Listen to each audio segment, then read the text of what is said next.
Hi అండి, welcome back to Padma channel. ఈరోజు మన వీడియోలో కట్టె పొంగలి ప్రిపేర్ చేసుకుందామండి. ముందుగా పెసరపప్పు తీసుకోండి. 3/4 పెసరపప్పు తీసుకోవాలండి. ఏ కప్తో మనం పెసరపప్పు తీసుకున్నామో అదే కప్పుతో బియ్యం 1 కప్ తీసుకోవాలి. 1 కప్ బియ్యం పోసుకోండి. ఈ బియ్యాన్ని పెసరపప్పుని 2-3 సార్లు బాగా శుభ్రంగా వాష్ చేసుకోండి.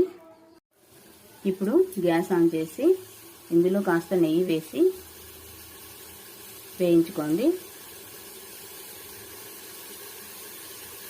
మనం ఏ కప్పుతో బియ్యం తీసుకున్నామో అదే కప్పుతో 6 కప్పుల నీళ్ళు తీసుకోవాలండి. ఇందులోనే ఉప్పు వేసుకోవాలి, కొద్దిగా పసుపు వేసుకోవాలండి. కుక్కర్కు మూత పెట్టేసి 4 విజిల్స్ వచ్చే వరకు ఉడికించుకోండి.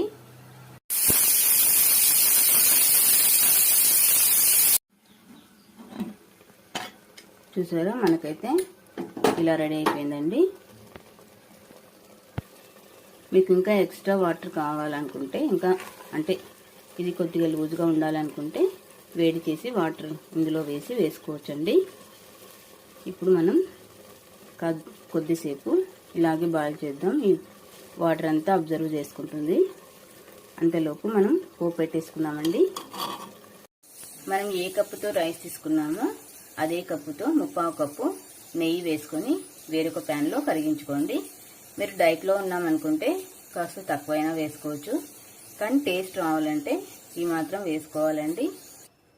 ఇప్పుడు ఇందులో మిరియాలు వేసుకోండి, జీలకర్ర వేసుకోండి, బాగా సన్నగా తరిగిన అల్లం ముక్కలు వేసుకోండి. ఇవన్నీ బాగా వేగాక పచ్చిమిర్చి వేసుకుందాం. ఇలా సన్నగా తరిగిన పచ్చిమిర్చి వేసుకోండి. 2 ఎండుమిర్చి కూడా వేసుకోండి. జీడిపప్పు కూడా వేసుకోండి. ఇందులోనే జీడిపప్పు గోల్డ్ కలర్ వచ్చే వరకు వేయించుకొని పొంగల్లో వేసేసుకుందామండి. పోపుని వాటర్ అంతా అబ్జర్వ్ చేసేసుకుందండి. ఇప్పుడు మనం ఇందులో పోపు పెట్టేసుకుందాం. చూసారా, మనకు కావాల్సిన కట్టె పొంగలి రెడీ అయిపోయిందండి. Thanks for watching.